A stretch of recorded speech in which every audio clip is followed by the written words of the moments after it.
beginning to deflate?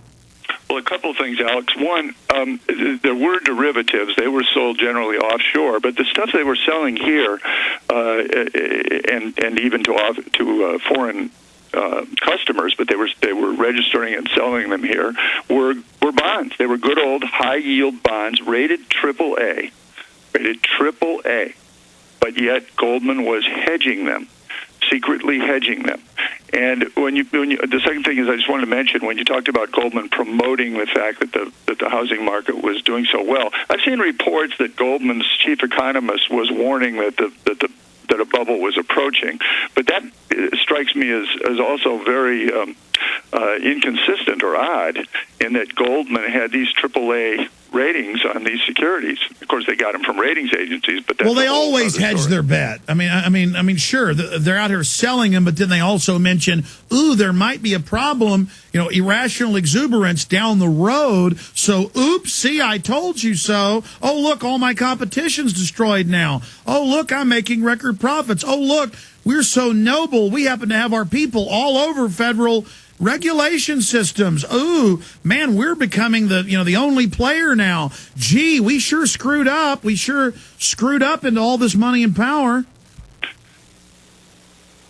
And the thing about they always hedge their bets.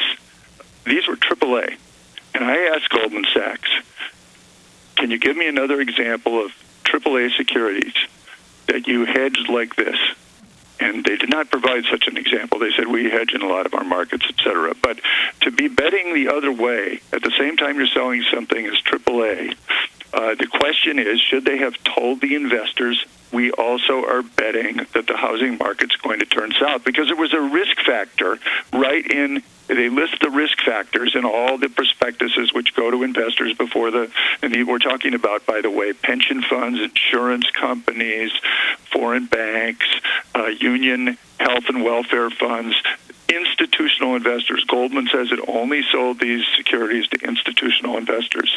So the question is, when they were peddling these things, why didn't they disclose that they were also betting the other way? And would the investors then still have purchased these securities if they knew that Goldman was betting that the housing market was going to turn south? Because one of the risk factors said, it could really impact these securities if the housing market, especially in California and Florida, where things were red hot and where usually about 45% of every bundle of securities that Goldman and others sold came from those states, or were based on mortgages that were written in those states. And so what would have happened to the sales of these securities if Goldman had acknowledged to investors, had disclosed in formal filings with the SEC or in the circulars they passed around on the deals they did in the Cayman Islands?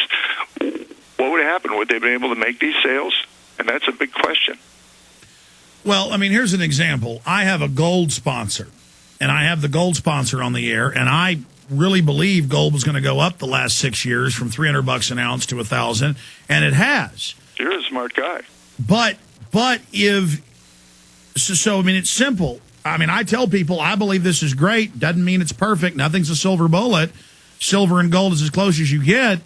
But then if it came out that I was internally betting against gold to go down, which I believe is going to continue to go up for a while, if I was wrong, that'd be okay. But if it came out that I knew it was going to go down and I was telling people, oh, it's great, here, buy it, I could get in a lot of trouble for that. The question is, will Goldman Sachs get in trouble, or do they have so many of their people in regulatory positions and Larry Summers running the White House economic area that they're not going to get in trouble? That's a good question. Well, let's talk about that when we come back. Amazing series. I didn't know it was a series to show how stupid I am. I just read how Goldman secretly bet on the U.S. housing crash. These are big, thick, meaty, documented articles. These are not little skinny things. And then he's got another accompanying series of shorter pieces.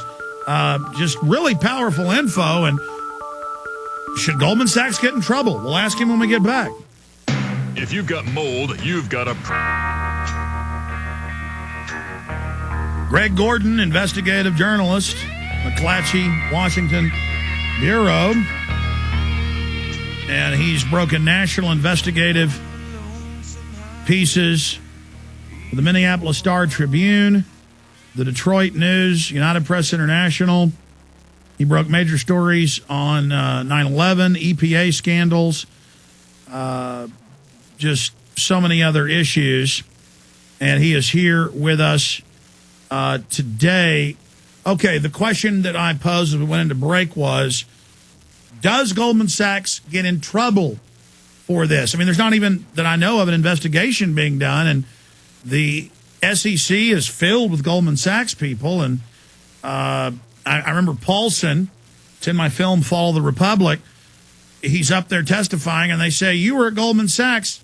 How did you, Congressman Stern is asking him from Florida, how did you give your company money? And he goes, I got a waiver from, and he said, where'd you get a waiver from? And he said, I got a waiver from the Treasury Department, from himself. I mean, it's just, where does this go? Or do they just continue to get to write the rules? Because I interviewed a professor yesterday that you quote in your article, and he said that all of this is just continuing, that the same people that set all this up are just continuing, and so nothing's being reformed.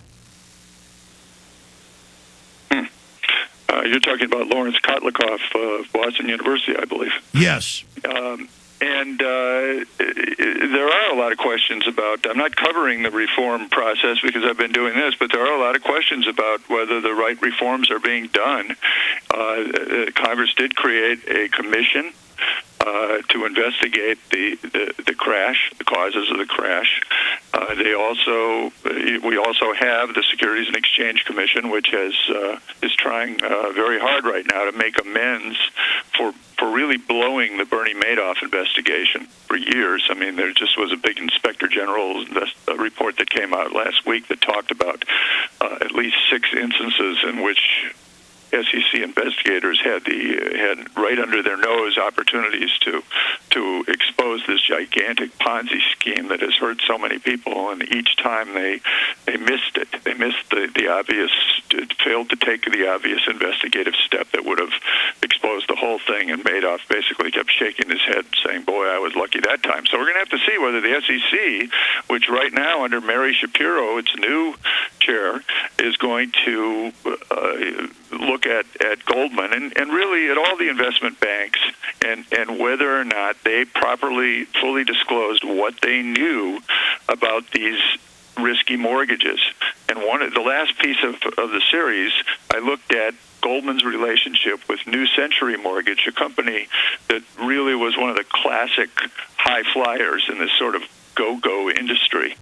New Century in the mid-'90s was a pretty small company doing some subprime mortgages, which were a little bit riskier than the traditional mortgages, and maybe had about $300 million plus in sales.